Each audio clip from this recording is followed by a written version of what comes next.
In this video, what I would like to do is answer question 5. Now, with this, before I get into any one of these questions, I do just want to clarify that by this point in time, your instruments, as far as your drums, your bass, vocals, whatever the parts that they've given you, everything should now be in time and you should have a song that sounds good together.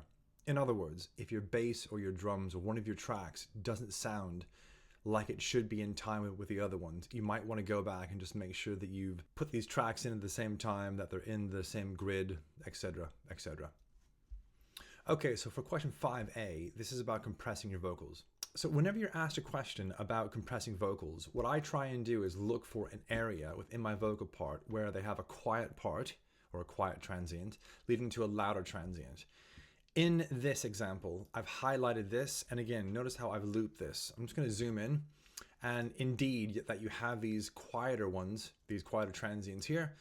This might be the area where Edexcel are going to mark this, so it's one way that you could use this to your advantage. So all I've done is this. I've gone into my audio effects and dragged and dropped a compressor onto this track. On this compressor, I've just changed my ratio to a standard 4:1, and I started playing around now with my threshold. What you're trying to do is you're trying to have the compressor not reduce this at all, but reduce this because it's a louder transient. So in this example, I want you to look out for the GR, which stands for gain reduction.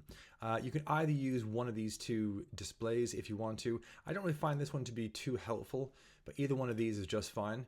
And basically what you want to do is, whilst this is playing, is you just want to see how this compressor is going to look against this waveform. So I'll just go back to the lower transients. And again, notice how that the compressor isn't really affecting these parts here. However, when I get to the louder part, that you can now see that there's some gain reduction in this. Once you've got your settings on this and you know exactly how you want this to sound, I probably would recommend to turn off this loop. And what you might want to do is just zoom out a little bit and give your track an overall listen to make sure that your vocals don't pop out anywhere. So now if we have a look at the mark scheme, just notice how it's referenced this section of music and also just referencing how the vocal doesn't jump out at all.